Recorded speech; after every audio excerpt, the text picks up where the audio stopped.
I class and I ಕ್ಲೀಸ್ ಇವತ್ತು ನನ್ನ ಜೊತೆ ಇದ್ದಾರೆ ನಿಶಾ. ಇವರು ಅಡ್ವೊಕೇಸಿ ಆಫೀಸರ್ ಸಂಗಮನಲ್ಲಿ.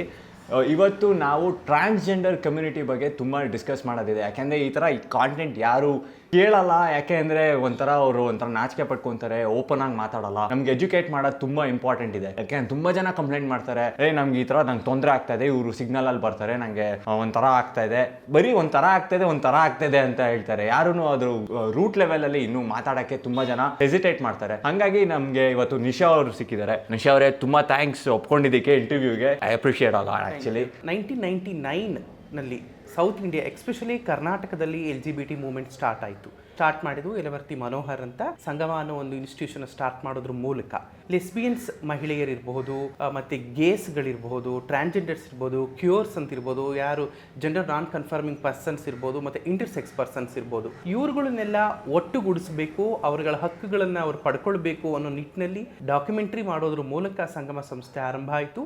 ಮುಂದಿನ ದಿನಗಳಲ್ಲಿ ಅವ್ರುಗಳನ್ನ ಒಟ್ಟುಗೂಡಿಸ್ತಾ ಪೇಪರಲ್ಲಿ ಡಾಕ್ಯುಮೆಂಟೇಷನ್ಸ್ನ ಕಲೆಕ್ಟ್ ಮಾಡ್ತಾ ಇದೇ ರೀತಿ ಮೂವ್ಮೆಂಟ್ ಸ್ಟಾರ್ಟ್ ಆಯಿತು. ಇವಾಗ ನಾನು ಎಸ್ಪೆಷಲಿ ಟ್ರಾನ್ಸ್ಜೆಂಡರ್ಸ್ ಬಗ್ಗೆ ನಾನು ನಿಮಗೆ ಹೇಳೋದಕ್ಕೆ ಇಷ್ಟಪಡ್ತೇನೆ. ತಮ್ಮೆಲ್ಲರಿಗೆ ಗೊತ್ತಿರ್ಬೋದು, ನಾವು ರಸ್ತೆಗಳಲ್ಲಿ ಬೆಗ್ಗಿಂಗ್ ಮಾಡ್ತಾ ಇರೋದನ್ನ, ಸಿಗ್ನಲ್ಗಳಲ್ಲಿ ಬೆಗ್ಗಿಂಗ್ ಮಾಡ್ತಾ ಇರೋದನ್ನ, ಟ್ರೈನ್ಗಳಲ್ಲಿ ಬೆಗ್ಗಿಂಗ್ ಮಾಡ್ತಾ ಇರ್ತಕ್ಕಂಥ ನಮ್ಮ ಟ್ರಾನ್ಸ್ಜೆಂಡರ್ಸ್ ಕಮ್ಯುನಿಟೀಸ್ನ ನೀವು ತುಂಬ ಜನನ ನೋಡಿರ್ತೀರಾ. ತಮ್ಮೆಲ್ಲರಿಗೆ ಬರ್ತಕ್ಕಂಥ ಒಂದೇ ಒಂದು ಪ್ರಶ್ನೆ, ಇವ್ರು ಯಾಕೆ ಈ ಥರ ಬಿಹೇವ್ ಮಾಡ್ತಾ ಇದ್ದಾರೆ, ಇವ್ರು ಯಾಕೆ ಈ ರೀತಿ ಅಗ್ರೆಸಿವ್ ಆಗಿ ಬಿಹೇವ್ ಮಾಡ್ತಾ ಇದ್ದಾರೆ ಅಂತಕ್ಕಂಥ ಪ್ರಶ್ನೆ. ಈ ನಿಟ್ಟಿನಲ್ಲಿ ನಾನು ನಿಮಗೆ 3 ವಿಷಯಗಳನ್ನ ಹೇಳೋದಕ್ಕೆ ಇಷ್ಟಪಡ್ತೇನೆ. ಒಂದು ಕೌಟುಂಬಿಕವಾಗಿ, ಒಂದು ಸಾಮಾಜಿಕವಾಗಿ ಮತ್ತು ಒಂದು ರಾಜಕೀಯವಾಗಿ ನಾವು ಯಾವ ರೀತಿ ತುಳಿತಕ್ಕೆ ಒಳಪಟ್ಟಿದ್ದೀವಿ ಅನ್ನೋದನ್ನ ನಿಮಗೆ ಅರ್ಥ ಆದರೆ ಖಂಡಿತ ಸಮಾನತೆ ಅನ್ನೋದು ಉಂಟಾಗುತ್ತೆ, ಸಾಮಾಜಿಕ ಬದಲಾವಣೆ ಅನ್ನೋದು ಖಂಡಿತ ಬಂದೇ ಬರುತ್ತೆ ಅನ್ನೋ ನಂಬಿಕೆಯಿಂದ ನಾನು ಈ ಮಾತನ್ನು ಮುಂದುವರಿಸ್ತಾ ಇದ್ದೇನೆ. ನಿಮಗೆ ಬೆಳಿಬೇಕಾದ್ರೆ ಸೊಸೈಟಿ ನಿಮ್ಮನ್ನು ಹೆಂಗೆ ನೋಡ್ತಾ ಇತ್ತು, ಹೆಂಗೆ ನೋಡಬಾರ್ದಾಗಿತ್ತು ಸೊಸೈಟಿ ನಿಮ್ಮನ್ನ? ಮೊದಲನೇದಾಗಿ ನನ್ನ ಎಜುಕೇಷನ್ ಪೀರಿಯಡ್ನಲ್ಲಿ ನನ್ನ ಟೀಚರ್ಸ್ ನನ್ನನ್ನು ಅರ್ಥ ಮಾಡ್ಕೊಳ್ಬೇಕಾಗಿತ್ತು. ಟೀಚರ್ಸ್ ನನ್ನ ಒಂದೇ ವಿಷಯದಲ್ಲಿ ಬ್ಲೇಮ್ ಮಾಡ್ತಾ ಇದ್ರು, ನೀನು ಗಂಡು ಹುಡುಗರ ಜೊತೆ ಯಾಕೆ ಆಟ ಆಡ್ತಾ ಇಲ್ಲ, ಹೆಣ್ಮಕ್ಳ ಜೊತೆ ಯಾಕೆ ಆಟ ಆಡ್ತಾ ಇದೆಯಾ, ಯಾಕೆ ನೀನು ಹೆಣ್ಮಗಳು ಥರನೇ ಆಡ್ತಾ ಇದೆಯಾ ಅಂತ ಟೀಚರ್ಸ್ ನಮ್ಮ ಪೇರೆಂಟ್ಸ್ಗೆ ಬಂದು ಕಂಪ್ಲೇಂಟ್ ಮಾಡ್ತಾಯಿದ್ರು. ನಮ್ಮ ಪೇರೆಂಟ್ಸ್ ಇದನ್ನು ಒಬ್ಬನೇ ಮಗ ಆಗಿ ಬೆಳೆದಿದ್ದರಿಂದ ಇದನ್ನು ಇಗ್ನೋರ್ ಮಾಡ್ತಾ ಬಂದರು. ಟೀಚರ್ಸ್ ನನ್ನನ್ನು ಟೀಸ್ ಮಾಡೋಕ್ಕೆ ಸ್ಟಾರ್ಟ್ ಮಾಡಿದ್ರು. ಅದೇ ರೀತಿ ನಾನು ಹೈಸ್ಕೂಲ್ನಲ್ಲಿ 8th to 10th ಪೀರಿಯಡ್ಡಲ್ಲಿ ನನಗೆ ಸೆಕ್ಷುವಲ್ ಹರಾಸ್ಮೆಂಟ್ಗಳಾಗಕ್ಕೆ ಪ್ರಾರಂಭ ಆಯಿತು, ಟೀಸಿಂಗ್ಗಳಾಗೋದಕ್ಕೆ ಪ್ರಾರಂಭ ಆಯಿತು. ಆಗ ನಾನು ನಮ್ಮ ಕ್ಲಾಸ್ ಟೀಚರ್ಸ್ಗೆ ಮತ್ತು ಹೆಡ್ ಮಾಸ್ಟರ್ಸ್ಗೆ ಕಂಪ್ಲೇಂಟನ್ನು ಮಾಡಿದೆ. ಈ ರೀತಿ ನನಗೆ ನನ್ನ ಸೀನಿಯರ್ಸ್ ಹುಡುಗರು ನನ್ನ ಮೇಲೆ ಸೆಕ್ಷುವಲ್ ಹರಾಸ್ ಮಾಡ್ತಿದ್ದಾರೆ, ಅಬ್ಯೂಸ್ ಮಾಡ್ತಾ ಇದ್ದಾರೆ ಅಂತ. ಆಗ ಟೀಚರ್ಸ್ ನನ್ನ ಕಂಪ್ಲೇಂಟನ್ನು ಕೇಳಿಸ್ಕೊಂಡಿಲ್ಲ, ನನಗೆ ಅಡ್ವೈಸ್ ಮಾಡಿದ್ರು, ನೀನು ನಿನ್ನ ಬಿಹೇವಿಯರ್ಸ್ನ ಚೇಂಜ್ ಮಾಡ್ಕೋ, ನೀನು ಏನಕ್ಕೆ ಹುಡುಗಿ ಥರ ಆಡ್ತಾ ಇದೆಯಾ ಅಂತ. ಆಗ ನನಗೆ ಬೇಕಾಗಿದ್ದು ನನ್ನ ಮನಸ್ಸಿನ ಮಾತನ್ನು ಕೇಳೋವಂಥ ಕಿವಿಗಳು ಬೇಕಾಗಿತ್ತು. ಯಾಕೆ ನಾನು ಈ ರೀತಿ ಆಡ್ತಾ ಇದ್ದೀನಿ ಅಂತ ಯಾರೂ ಅರ್ಥ ಮಾಡ್ಕೊಳ್ಳಲಿಲ್ಲ. ಟೀಚರ್ಸ್ ಇರ್ಬೋದು, ಈವನ್ ನನ್ನ ಪೇರೆಂಟ್ಸ್ ಇರ್ಬೋದು, ನನ್ನ ಫ್ರೆಂಡ್ಸ್ ಇರ್ಬೋದು. ಈ ಒಂದು ಕಾರಣದಿಂದ ನನ್ನ ಎಜುಕೇಷನ್ 11th ಸ್ಟ್ಯಾಂಡರ್ಡ್ಗೆ ಡಿಸ್ಕಂಟಿನ್ಯೂ ಮಾಡಲೇಬೇಕಾದಂಥ ಸಂದರ್ಭ ಬಂತು. ನನಗೆ ಎಜುಕೇಷನ್ 11th ಸ್ಟ್ಯಾಂಡರ್ಡ್ಗೆ ಡಿಸ್ಕಂಟಿನ್ಯೂ ಆಗಿದ್ದರಿಂದ ನಾನು ಜಾಬ್ ಆಪರ್ಚುನಿಟಿನ ಎಕ್ಸ್ಪೆಕ್ಟ್ ಮಾಡೋದಕ್ಕೆ ಸಾಧ್ಯನೇ ಆಗಲಿಲ್ಲ. ನಾನು ಹುಟ್ಟಿ ಬೆಳೆದಂಥ ಊರಿನಲ್ಲಿ ನನಗೆ ತುಂಬ ಟಾರ್ಚರ್ಸ್ಗಳಾಯಿತು, ಎಜುಕೇಷನ್ ಡಿಸ್ಕಂಟಿನ್ಯೂ ಆಯಿತು. ನಾನು ತುಂಬ ಅಪ್ಸೆಟ್ ಆದೆ. ಮತ್ತು ನನ್ನ ತರಹದ ಮನಸ್ಥಿತಿ ಇರುವಂಥವ್ರು ಯಾರು ನನಗೆ ಸಿಗದೇ ಇರೋ ಕಾರಣ ನಾನು ಬೆಂಗಳೂರು ಮಹಾನಗರಕ್ಕೆ ಬರಲೇಬೇಕಾಯಿತು. ಇಲ್ಲಿ ನಾನು ನನ್ನ ತರಹದೇ ಆದಂತಹ ಫೆಮಿನೈನ್ ಬಾಯ್ಸ್ಗಳನ್ನು ಮೀಟ್ ಮಾಡಿದೆ. ಸೊ ಆಗ ನನಗೆ ತುಂಬ ಕಂಫರ್ಟಬಲ್ ಫೀಲ್ ಆಯಿತು. ನಾನು ನನ್ನ ಮನಸ್ಸಿನಲ್ಲಿರೋಂಥ ಎಲ್ಲ ಫೀಲಿಂಗ್ಸ್ನ ಶೇರ್ ಮಾಡ್ಕೊಳ್ಳೋಕ್ಕೆ ಸ್ಟಾರ್ಟ್ ಮಾಡಿದೆ. ನಾನು ಬಯೋಲಾಜಿಕಲಿ ಮ್ಯಾನ್ ಆಗಿದ್ರು ಕೂಡ ಇನ್ನರ್ ಸೈಡಲ್ಲಿ ಸೈಕಲಾಜಿಕಲಿ ನಾನು ಫೀಮೇಲ್ ಅನ್ನೋದನ್ನ ನನ್ನದೇ ತರಹದ ಮನಸ್ಥಿತಿ ಇರುವಂಥವ್ರ ಹತ್ರ ಹೇಳ್ಕೊಳ್ಳೋದಕ್ಕೆ ನನಗೊಂದು ಅವಕಾಶ ಸಿಕ್ತು ಬೆಂಗಳೂರಿನಲ್ಲಿ. ಹಾಗೆ ಇಲ್ಲಿ ಬ್ರೆಡ್ ಆ್ಯಂಡ್ ಬಟರ್ಗೋಸ್ಕರ ಬೇರೆ ಬೇರೆ ಕೆಲಸಗಳನ್ನು ಮಾಡಬೇಕಾಯಿತು. ಸಪ್ಲೈಯರ್ ಆಗಿ ಕೆಲಸ ಮಾಡಿದೆ, ಫ್ಯಾಕ್ಟ್ರಿಗಳಲ್ಲಿ ಕೆಲಸ ಮಾಡಿದೆ, ಗೌರ್ಮೆಂಟ್ಸಲ್ಲಿ ಕೆಲಸ ಮಾಡಿದೆ. ನಂತರ ನನಗೆ ಮನಸ್ಸಿಗೆ ಹಿಡಿಸಿದಂಥ ಒಂದು ಘಟನೆ ಏನು ನಡೀತು ಅಂದರೆ, ಹಿಜ್ಡಾ ಕಲ್ಚರ್ಲಿ ಇರ್ತಕ್ಕಂತಹ ಸೀನಿಯರ್ ಹಿಜ್ಡಾಸು ಟ್ರಾನ್ಸ್ ವುಮೆನ್ಸ್ಗಳ ಭೇಟಿ ನನಗಾಯಿತು. ಆಗ ನಾನು ನನ್ನ ಮನಸ್ಸನ್ನ ಆಸೆ ಏನಿತ್ತು, ಟ್ರಾನ್ಸ್ ವುಮೆನ್ ಆಗಬೇಕು ಅಂತ ಏನು ಅಂದ್ಕೊಂಡಿದ್ದೆ, ಅದಕ್ಕೆ ಒಂದು ಪ್ಲ್ಯಾಟ್ಫಾರ್ಮ್ ಸಿಕ್ತು ಅಂತ ನಾನು ಅವ್ರ ಜೊತೆ ಹೋಗಿ ಸೇರಿಕೊಂಡೆ. ಹಿಜ್ಡಾ ಕಲ್ಚರ್ ಅಂತಕ್ಕಂಥ ಒಂದು ಫ್ಯಾಮಿಲಿ ಒಳಗಡೆ ನಾನು ಎಂಟ್ರಿ ಆದೆ. ಆಗ ನನಗೆ ಇಯರಿಂಗ್ಸ್ ಹಾಕ್ಕೊಳ್ಳೋಕ್ಕೆ, ಕೂದಲು ಬಿಡೋದಕ್ಕೆ, ಸೀರೆ ಉಟ್ಕೊಳ್ಳೋದಕ್ಕೆ ನನಗೆ ಅವಕಾಶ ಸಿಕ್ತು. ಹಾಗೆ ನನ್ನ ಜರ್ನಿ ಸ್ಟಾರ್ಟ್ ಆಯಿತು. ಬಟ್ ಅನ್ಫಾರ್ಚುನೇಟ್ಲಿ ಎಜುಕೇಷನ್ ಇಲ್ಲದೆ ಇರೋದ್ರಿಂದ, ಸಮಾಜದಲ್ಲಿ ಹಿಜ್ಡಾಗಳ ಬಗ್ಗೆ, ಟ್ರಾನ್ಸ್ಜೆಂಡರ್ಸ್ಗಳ ಬಗ್ಗೆ ಯಾರಿಗೂ ಮಾಹಿತಿ ಇಲ್ಲದೆ ಇರೋದ್ರಿಂದ, ಯಾವುದೇ ರೀತಿಯ ಜಾಬ್ ಆಪರ್ಚುನಿಟಿ ಇಲ್ಲದೆ ಇರೋದ್ರಿಂದ ಎರಡು ಅವಕಾಶ ನಮಗೆ ಸಿಕ್ಕಿದ್ದು, ಸೆಕ್ಸ್ ವರ್ಕ್ ಮತ್ತು ಬೇಕಿಂಗ್.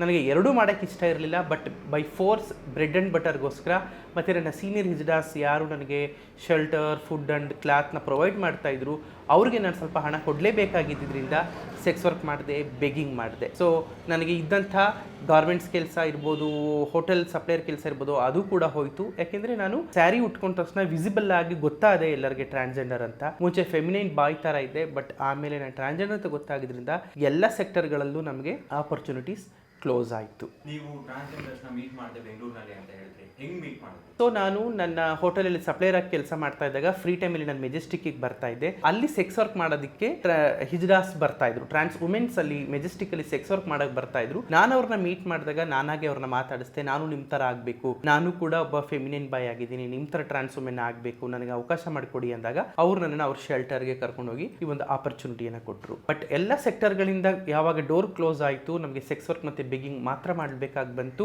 ನಾವು ನಮ್ಮ ಪೇರೆಂಟ್ಸಿಂದ ದೂರ ಆದ್ವಿ, ನಮ್ಮ ಸೀನಿಯರ್ ಹಿಜ್ಡಾಸ್ಗೆ ನಾವು ಹಣ ಕೊಡಬೇಕಾಗುತ್ತೆ, ಮತ್ತೆ ಪಬ್ಲಿಕ್ ಟ್ರಾನ್ಸ್ಪೋರ್ಟ್ ಅಂದರೆ ಸಿಟಿ ಬಸ್ಸಲ್ಲಿ ಓಡಾಡಬೇಕಾದ್ರೆ ನಮಗೆ ಡಿಸ್ಕ್ರಿಮಿನೇಷನ್ ಆಗ್ತಾ ಇತ್ತು, ನಾನು ಆಟೋನೇ ತಗೊಳ್ಬೇಕಾಗಿತ್ತು. ಈ ಎಲ್ಲ ಕಾರಣಗಳಿಂದ ನಾನು ಎವ್ರಿ ಡೇ ಹೆಚ್ಚಿನ ಹಣವನ್ನು ಅರ್ನ್ ಮಾಡಲೇಬೇಕಾಗಿತ್ತು. ಇನ್ನೊಂದು ಮುಖ್ಯವಾಗಿ ಅಂತಂದರೆ ಟ್ರಾನ್ಸ್ಜೆಂಡರ್ಸ್ಗೆ ಬಾಡಿಗೆಗೆ ಮನೆ ಸಿಗೋದಿಲ್ಲ. ಇತ್ತೀಚಿನ ದಿನಗಳಲ್ಲಿ ಸ್ವಲ್ಪ ಮಟ್ಟಿಗೆ ಸಿಗ್ತಾ ಇರಬಹುದು, ಬಟ್ 2003-04 ಟೈಮ್ನಲ್ಲಿ ಬಾಡಿಗೆಗೆ ಮನೆ ಸಿಗ್ತಾ ಇರಲಿಲ್ಲ. ಹೆಚ್ಚಿನ ಬಾಡಿಗೆಗಳನ್ನ ಕೊಡಬೇಕಾಗಿತ್ತು ಅಥವಾ ನಮ್ಮ ಹಿಜ್ಡಾಸ್ಗಳ ಶೆಲ್ಟರ್ಲೇ ನಾವು ಉಳ್ಕೊಳ್ಬೇಕಾಗಿತ್ತು. ಈ ನಿಟ್ಟಿನಲ್ಲಿ ನಾವು ತುಂಬ ಡಿಪ್ರೆಷನ್ಗೆ ಹೋಗ್ತಾರೆ ನಮ್ಮ ಸಮುದಾಯದವರು. ತಮ್ಮ ಸಮಾಜ ಇರಬಹುದು, ಪ್ರತಿಯೊಬ್ಬರು ಒಂದು ಆಪಾದನೆ ಇದೆ ನಮ್ಮ ಟ್ರಾನ್ಸ್ಜೆಂಡರ್ ಸಮುದಾಯದ ಮೇಲೆ. ಇವರು ಅಗ್ರೆಸಿವ್ ಆಗಿ ಬಿಹೇವ್ ಮಾಡ್ತಾರೆ, ಬೆಗಿಂಗ್ ಮಾಡುವಾಗ ಇವರು ಡ್ರಿಂಕ್ಸ್ ಮಾಡಿರ್ತಾರೆ, ಪಾನ್ಪರಾಗಿ ಹಾಕ್ತಾರೆ, ಹನ್ಸ್ ಹಾಕ್ಕೊಳ್ತಾರೆ, ಕೆಟ್ಟದಾಗಿ ಬಿಹೇವ್ ಮಾಡ್ತಾರೆ ಅಂತ. ಇದೆಲ್ಲದಕ್ಕೂ ಒಂದೇ ಕಾರಣ, ನಮ್ಮ ಮಾನಸಿಕ ಆರೋಗ್ಯ ಏನಿರುತ್ತೆ ಅದು ಸ್ವಲ್ಪ ಮಟ್ಟಿಗೆ ಡಿಸ್ಟರ್ಬ್ ಆಗಿರ್ತೀವಿ. ನಾವು ಎಲ್ಲ ರೀತಿಯಲ್ಲಿ ಕಷ್ಟಪಟ್ಟು ಹಣ ದುಡಿದ್ರೂ ಕೂಡ ಸೀನಿಯರ್ ಹಿಜ್ಡಾಸ್ಗೆ ಕೊಡಬೇಕು, ಹೆಚ್ಚಿನ ಹಣ ಬಾಡಿಗೆ ಕೊಡಬೇಕು, ಆಟೋದಲ್ಲೇ ಓಡಾಡಬೇಕು, ಬೇರೆ ಆಪ್ಷನ್ಸ್ ಇಲ್ಲ. ಕೆಲವು ಸಲ ಪೇರೆಂಟ್ಸ್ಗೆ ಹಣ ಕಳಿಸ್ಬೇಕಾಗತ್ತೆ. ಸೊ ಈ ಒಂದು ಒತ್ತಡಗಳಿಂದ ಪಾರಾಗಲಿಕ್ಕೋಸ್ಕರ ಕೆಲವರು ನಮ್ಮವರು ಅಗ್ರೆಸಿವ್ ಆಗಿ ಬಿಹೇವ್ ಮಾಡ್ತಾರೆ, ಬಿಟ್ಟರೆ ಯಾವುದೇ ಉದ್ದೇಶ ಇಲ್ಲ. ನಾವು ಗಂಡಾಗಿ ಹುಟ್ಟಿದ್ರು ಕೂಡ ಎಲ್ಲ ಮಹಿಳೆಯರ ಥರ ಬಾಳಬೇಕು, ಹೆಣ್ಣಾಗಿ ಬೇಕು ಅಂತ ನಾವು ಆಸೆ ಪಟ್ಟವೆ ಹೊರತು ಅಗ್ರೆಸಿವ್ ಆಗಿ ಬಿಹೇವ್ ಮಾಡಬೇಕು, ಬೇರೆಯವರಿಗೆ ತೊಂದರೆ ಕೊಡಬೇಕು, ಸಮಾಜಕ್ಕೆ ತೊಂದರೆ ಕೊಡಬೇಕು ಅನ್ನೋದು ನಮ್ಮ ಮೂಲ ಉದ್ದೇಶ ಆಗಿರಲೇ ಇಲ್ಲ. ಪೊಲೀಸ್ ಹರಾಸ್ಮೆಂಟ್ಸ್ ಬಗ್ಗೆ ಮತ್ತು ಸೋಷಿಯಲ್ ಹರಾಸ್ಮೆಂಟ್ ಬಗ್ಗೆ ನಾವು ಕೇಳ್ತಾನೆ ಇರ್ತೀವಿ, ಅದ್ರ ಬಗ್ಗೆ ಏನು ಹೇಳ್ತೀರಾ? ಪೊಲೀಸ್ ನಿಮಗೆ ತುಂಬ ಹರಾಸ್ ಮಾಡ್ತಾರೆ?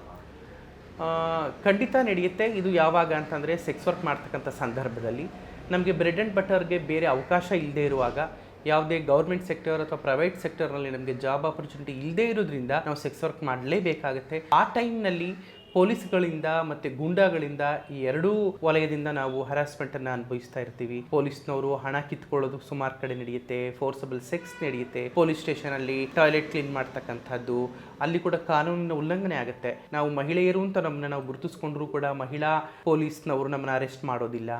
ಮಹಿಳೆಯರಿಗೆ ಏನು ಕಾನೂನಿದೆ, ನೈಟ್ ಹೊತ್ತು ಸ್ಟೇಷನಲ್ಲಿ ಉಳಿಸ್ಕೊಳ್ಬಾರ್ದು ಅಂತ, ಅದನ್ನು ನಮಗೆ ಅಪ್ಲೈ ಮಾಡೋದಿಲ್ಲ. ಈ ರೀತಿಯ ಪೊಲೀಸ್ ದೌರ್ಜನ್ಯಗಳನ್ನು ಕೂಡ ನಾವು ಹಲವಾರು ವರ್ಷಗಳಿಂದ ನೋಡ್ಕೊಂಡು ಬರ್ತಾನೆ ಇದ್ದೀವಿ, ಅನುಭವಿಸ್ಕೊಂಡು ಬರ್ತಾ ಇದ್ದೀವಿ. ನನ್ನ ಬಗ್ಗೆ ಹೇಳಬೇಕು ಅಂತಂದರೆ, ನನಗೆ ಮನೆ ಸಿಗೋದಕ್ಕೆ ಅಷ್ಟೇನು ಕಷ್ಟ ಆಗಲಿಲ್ಲ. ಏಕೆಂದರೆ ನಾನು ಒಂದು NGOದಲ್ಲಿ ಕೆಲಸ ಮಾಡ್ತಾ ಇದ್ದೆ. ಆ ನಂತರ NGOದಲ್ಲಿ ಕೆಲಸ ಮಾಡೋದು ಪ್ರಾರಂಭ ಆದಮೇಲೆ ನಾನು ಮನೆ ಹುಡುಕಕ್ಕೆ ಪ್ರಾರಂಭ ಮಾಡಿದೆ.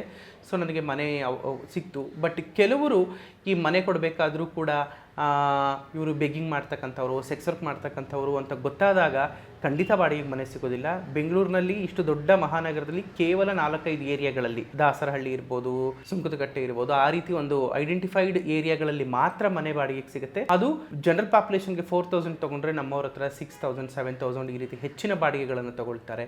ಕೆಲವು ಏರಿಯಾಗಳಲ್ಲಿ ನೈಬರ್ಸ್ಗಳಿಂದನೂ ಪ್ರಾಬ್ಲಮ್ ಆಗಿ ಮೈಗ್ರೇಟ್ ಆಗ್ತಾನೆ ಹೋಗ್ತಾರೆ. ಈ ಕಾರಣದಿಂದ ವೋಟರ್ ಐಡಿ ತಗೊಳ್ಳೋದಕ್ಕೂ ಪ್ರಾರಂಭ ಆಗುತ್ತೆ. ಕಂಟಿನ್ಯೂಸ್ ಆಗಿ ಒಂದೇ ಕಡೆ ಸ್ಥಿರವಾಗಿ ನಾವು ಇಲ್ಲದೆ ಇರೋದ್ರಿಂದ ನಾವು 1999 ಗೌರ್ಮೆಂಟ್ ಜೊತೆ ನೆಗೋಷಿಯೇಟ್ ಮಾಡ್ತಾನೆ ಬಂದಿದ್ದೀವಿ. ನಮ್ಮ ಮೂಲ ಉದ್ದೇಶ ಇದ್ದಿದ್ದೇನೆಂದರೆ ಘನತೆಯಿಂದ ಬದುಕಬೇಕು. ಘನತೆಯಿಂದ ಬದುಕಬೇಕಂದ್ರೆ ನಮಗೊಂದು ಜಾಬ್ ಆಪರ್ಚುನಿಟಿ ಸಿಗಬೇಕು. ನಾವು ಇಷ್ಟು ವರ್ಷ ಪ್ರಯತ್ನ ಪಟ್ಟಿದ್ದಕ್ಕೆ ಕೇವಲ ಒಬ್ಬ ಟ್ರಾನ್ಸ್ ವುಮೆನ್ಗೆ ಡಿ ಗ್ರೂಪ್ ವರ್ಕ್ ಸಿಕ್ಕಿದೆ ಹೈಕೋರ್ಟಲ್ಲಿ, ಅನು ಅಂತ.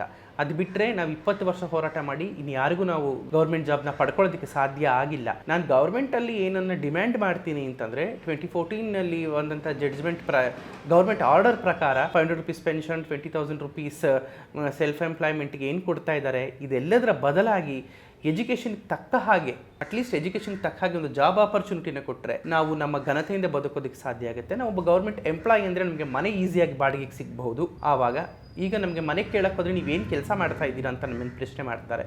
ಗೌರ್ಮೆಂಟ್ ಸೆಕ್ಟರಲ್ಲಿ ನಮಗೊಂದು ಜಾಬ್ ಅಂತ ಕೊಟ್ಟರೆ ಖಂಡಿತ ನಮ್ಮ ಲೈಫ್ ಸ್ಟೈಲ್ ಚೇಂಜ್ ಆಗುತ್ತೆ, ಸಾಮಾಜಿಕ ನ್ಯಾಯ ಅನ್ನೋದು ಸಿಗುತ್ತೆ. ಬಾಬಾ ಸಾಹೇಬ್ ಅಂಬೇಡ್ಕರ್ ಏನು ಹೇಳಿರೋದು, ಎಲ್ಲರಿಗೆ ಸಾಮಾಜಿಕ ನ್ಯಾಯ ಸಿಗಬೇಕು ಶೋಷಿತ ವರ್ಗಕ್ಕೆ ಅಂತ. ನಮ್ಮದು ಒಂದು ಶೋಷಿತ ವರ್ಗ ಆಗಿದೆ.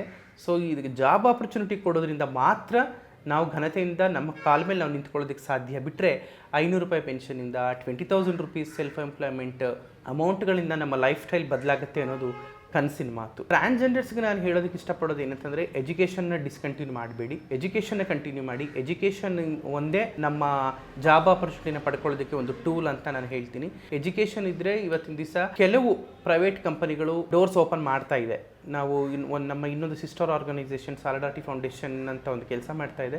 ಅವರು ಜಾಬ್ ಆಪರ್ಚುನಿಟೀಸ್ನ ಕೊಡಿಸೋದಕ್ಕೆ ಕೆಲಸ ಮಾಡ್ತಾ ಇದ್ದಾರೆ. ಈಗ ಪ್ರೈವೇಟ್ ಕಂಪನಿಗಳಲ್ಲಿ ಜಾಬ್ ಆಪರ್ಚುನಿಟಿ ಸ್ವಲ್ಪ ಮಟ್ಟಿಗೆ ಸಿಗ್ತಾ ಇರೋದ್ರಿಂದ ಬಟ್ ಸ್ವಲ್ಪನಾದ್ರು ಎಜುಕೇಷನ್ ಇರಲೇಬೇಕಾಗುತ್ತೆ. ಸೊ ಎಜುಕೇಷನ್ನ ಕಂಟಿನ್ಯೂ ಮಾಡಿ ಅಂತ ನಾನು ನಮ್ಮ ಸಮುದಾಯದವ್ರಿಗೆ ಹೇಳಕ್ಕೆ ಇಷ್ಟಪಡ್ತೀನಿ. ಸೊಸೈಟಿನಲ್ಲಿ ಒಂದು ಪರ್ಸ್ಪೆಕ್ಟಿವ್ ಇದೆ, ಇವ್ರಿಗೆ ನಾವು ಹಣ ಕೊಟ್ಟರೆ ಇವ್ರ ಹತ್ರ ನಾವು ಸ್ವಲ್ಪ ಚಿಲ್ಲರೆ ಇಸ್ಕೊಂಡ್ರೆ ನಮಗೆ ಒಳ್ಳೇದಾಗುತ್ತೆ ಅನ್ನೋ ಒಂದು ಭಾವನೆ ಇದೆ. ಬಟ್ ನಾನು ಹೇಳೋದೇನೆಂದರೆ, ನಾವು ನಿಮ್ಮ ಥರ ನಾರ್ಮಲ್ ಹ್ಯೂಮನ್ ಬೀಯಿಂಗ್ಸ್, ನಿಮ್ಮ ನಂಬಿಕೆಗಳಿಗೆ ನಾನು ಪ್ರಶ್ನೆ ಮಾಡೋದಿಲ್ಲ, ಅದನ್ನು ನಾನು ಜಡ್ಜ್ ಮಾಡೋದಿಲ್ಲ. ಆದರೆ ನಮ್ಮನ್ನು ಕೇವಲ ದೇವದೂತರು ಅನ್ನೋ ತರಹ, ದೇವರ ಪ್ರತಿನಿಧಿಗಳು ಅನ್ನೋ ತರಹ ನಮ್ಮನ್ನು ಮೂಲೆ ಗುಂಪು ಮಾಡಿ ಇಡಬೇಡಿ. ನಾರ್ಮಲ್ ಹ್ಯೂಮನ್ ಬೀಯಿಂಗ್ಸ್ ಥರ ನಮಗೆ ಆಪರ್ಚುನಿಟಿ ಕೊಡಿ. ನಮ್ಮವರು ಒಂದು ವ್ಯಾಪಾರ ಮಾಡಬಹುದು, ನಾಳೆ ದಿನ ತರಕಾರಿ ವ್ಯಾಪಾರ ಮಾಡ್ಬೋದು, ಒಂದು ಚಿಕ್ಕ ಹೋಟೆಲ್ ಇಡ್ಬೋದು, ನಿಮ್ಮಗಳ ಮಧ್ಯನಲ್ಲೇ ನಾವು ಬದುಕೋದಕ್ಕೆ ನಾವು ಪ್ರಯತ್ನ ಪಡಬಹುದು, ಗೌರ್ಮೆಂಟ್ ಜಾಬ್ನ ವೆಯ್ಟ್ ಮಾಡದೇನೆ. ಸೊ ಆಗ ನೀವು ನಮ್ಮನ್ನು ನಾರ್ಮಲ್ ಹ್ಯೂಮನ್ ಬೀಯಿಂಗ್ಸ್ ಥರ ಟ್ರೀಟ್ ಮಾಡಿದ್ರೆ ಸಾಕು, ನಾವು ಸರ್ವೈವ್ ಆಗ್ತೀವಿ, ನಿಮ್ಮ ಜೊತೆ ಮಿಂಗಲ್ ಆಗ್ತೀವಿ, ಬದುಕೋದಕ್ಕೆ ಅವಕಾಶ ಮಾಡಿಕೊಡಿ ಅಂತ ನಾನು ಹೇಳ್ತೀನಿ. ಸರ್ಕಾರಕ್ಕೆ ಏನು ಹೇಳ್ತೀನಿ ಅಂತಂದರೆ, ಸರ್ಕಾರನ ನಾನು ನಮ್ಮ ಹಕ್ಕು ಅನ್ನೋ ಥರ ನಾನು ಕೇಳಕ್ಕೆ ಇಷ್ಟಪಡ್ತೇನೆ. ಯಾವುದೇ ಶೋಷಿತ ಸಮುದಾಯ ಇರ್ಬೋದು, ನಾವು ಇಂಡಿಯನ್ ಪ್ರಜೆಯಾಗಿದ್ದೀವಿ, ನಮಗೆ ಸಾಮಾಜಿಕ ನ್ಯಾಯವನ್ನು ಬದುಕಿಸಬೇಕಾದ್ದು ಸ್ಟೇಟ್ ರೆಸ್ಪಾನ್ಸಿಬಿಲಿಟಿ ಆಗುತ್ತೆ. ಇದನ್ನು ತಾವು ಮಾಡಲೇಬೇಕಾಗತ್ತೆ ಅಂತ ಹೇಳ್ತೀನಿ. ನೀವು ಟ್ರಾನ್ಸ್ಜೆಂಡರ್ ಕಮ್ಯುನಿಟಿ ಬಗ್ಗೆ ತುಂಬ ತಿಳ್ಕೊಂಡಿದ್ದೀರಾ ಅಂತ ಅನ್ಕೊತೀನಿ. ಥ್ಯಾಂಕ್ಸ್ ಅ ಲಾಟ್ ನಿಶಾ, ನನ್ನ ಚಾನಲಿಗೆ ಬಂದಿದ್ದಕ್ಕೆ. ತುಂಬ ಜನಕ್ಕೆ ಹೆಲ್ಪ್ ಆಗತ್ತಿದು. ಈ ಟ್ರಾನ್ಸ್ಜೆಂಡರ್ಸ್ ಕೂಡ ನೋಡ್ತಾ ಇದ್ರೆ ನೀವು ಸಂಗಮಗೆ ಬೇಕಾದ್ರೆ ನೀವು ಇಮೇಲ್ನ ಕಳಿಸ್ಬೋದು, ಕೆಳಗಡೆ ಸಂಗಮದು ಕಾಂಟ್ಯಾಕ್ಟ್ ಡೀಟೇಲ್ಸ್ ಎಲ್ಲ ಹಾಕಿರ್ತೀನಿ. Once again thanks a lot.